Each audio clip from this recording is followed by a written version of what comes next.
What if I told you that Shanks is in fact a former celestial dragon and that it's been hinted at ever since Dressrosa? Have you ever wondered about the direct parallels with Shanks, Corazon, and Doflamingo? Well, if you haven't, then stay tuned because I promise this theory will blow your mind. If you like Shanks and the mysteries behind him, then you're gonna love this theory. Wizard of Oz here today, and I'll be discussing everything we've seen on Shanks thus far, his direct parallels with the Don Quixote family, Blackbeard, Goldie, Roger, and Norse mythology. Hope you're as excited as I am about this, and now let's get into it.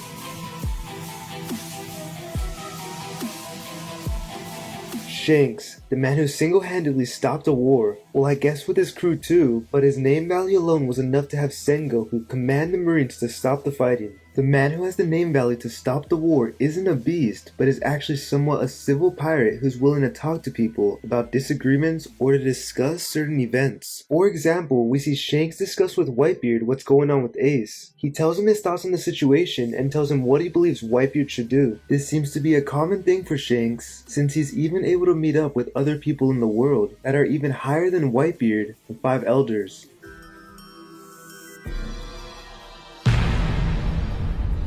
I'll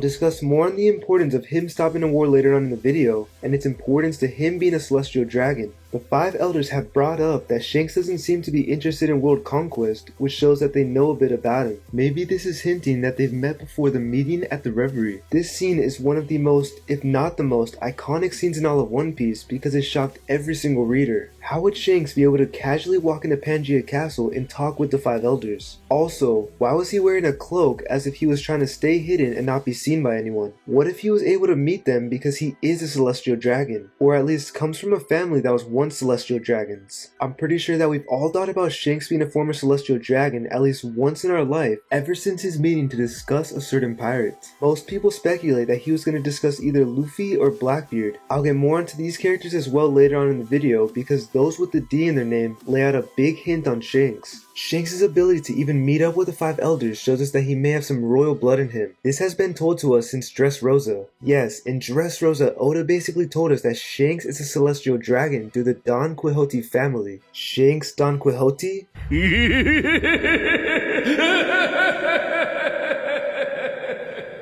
Just kidding. I don't think that's actually going to be his last name, but he'll probably have a last name connected with the world nobles. Okay, so now you may say, how does the Don Quixote family prove that Shanks is a celestial dragon? Well, because Corazon and Shanks are direct parallels with each other. Corazon is the Shanks to Law, and Shanks is the Corazon to Luffy. Corazon is a grown man that a kid Law looked up to. Shanks is the person who a kid Luffy looked up to. In Law's backstory, Corazon steals arguably one of the most important devil fruits in the story from the world government since they were gonna buy it, and gives it to Law. In Luffy's backstory, Shanks steals arguably the most important devil fruit in the whole story from the world government and doesn't necessarily give it to Luffy, but Luffy ends up eating it because the Shanks pirates left open a treasure with the fruit in it. In Law's backstory, Corazon ends up sacrificing himself to save Law. In Luffy's backstory, Shanks sacrifices his arm to save Luffy. Law ended up being inspired to be just like Corazon, half pirate, half marine. Luffy ended up being inspired to be just like Shanks, being a pirate that fights for his friends.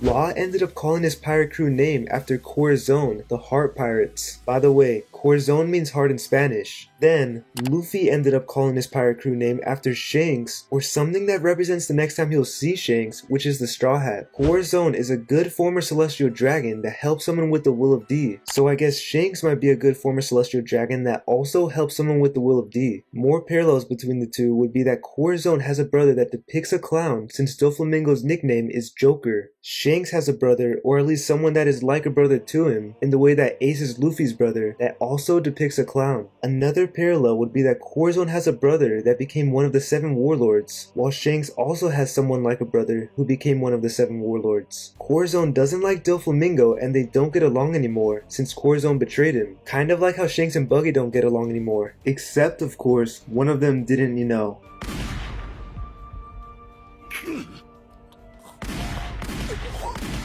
While Corazon was a member of the Don Quixote pirates, he was a member of a pirate crew that had its left eye crossed out on its Jolly Roger. The red-hair pirates also have their left eye crossed out. Going back to Law and Luffy, the two kids that Corazon and Shanks inspired, they even formed an alliance showing that the two of them are connected in some way. With all this being said, Corazon and Shanks almost have identical roles in Law and Luffy's backstories. Since they do, it pretty much points to the fact that they may be very similar themselves. They may both be celestial dragons that became pirates and didn't grow up to be evil like the otherworld nobles. Remember how in Dressrosa we randomly found out about Doflamingo being a celestial dragon, which was one of the biggest One Piece reveals. We also found out about Law having the Will of D, which shows that there's still many things that we haven't learned about. Even with characters that were frequently shown before the reveals, like Law and Dofi, we never knew about their true nature and name value. We still don't know almost anything about Shanks or who he actually is, so I think Oda has a big surprise and reveal coming. Another big thing with Shanks' character, and him being a former celestial dragon, is his natural enemy. Obviously, good celestial dragons like Corazon and possibly Shanks can get along with some people with the Will of D, but that doesn't mean that they'll get along with all of them. Maybe they only get along with the good ones, for example Luffy, Roger, and Law. Since their natural enemy is still going to be someone from the D clan, that means that it's fate for Shanks and Blackbeard to clash it out in the end. Blackbeard is not a good human being by any standards, and since he does have the Will of D, it's almost just natural for him to be Shanks' biggest enemy. Shanks seems to hate Blackbeard, or at least is very concerned for his existence in the world. He even tells Whitebeard to tell Ace to stop going after him, since he knows it won't end well with the power that Teach holds. Maybe it's Blackbeard's destiny to either kill Shanks or to at least defeat him, and then Luffy will have to fight for his old friend. Another connection with Shanks being a celestial dragon is the fact that they're known to be gods. I don't find it much of a coincidence that Shanks might be a god of the world, since he is based off of an actual god, the god of war, Tyr. In Norse mythology, Tyr is the god of war and has almost an identical resemblance to what Shanks is. Tyr offered his arm to a wolf to bring balance to the realms, kind of like how Shanks offered his arm to bet on the future generations. Tyr is also known to be nicknamed the One-Handed Man or the One-Armed God. The best connection to Shanks and Tyr would be that Tyr used his wisdom and power to stop wars instead of start them, just like how Shanks literally stopped the war at Marineford. Although Tyr is called the god of war in Norse mythology, that doesn't necessarily mean that he fought wars. Instead, he was actually called that because he stopped them. He was a god of peace and was known to be the most courageous among the gods. Shanks tries to keep peace within the world of One Piece, which shows how powerful and respected he is among everyone. The last thing I want to discuss about Shanks is his origin and his intentions in the world. I believe that Roger may have taken an infant Shanks from God Valley. Roger tells Garp in a Marineford flashback that our unborn child is innocent. He tells Garp how his unborn child isn't a bad person, and it's not fair to take anything out on a baby.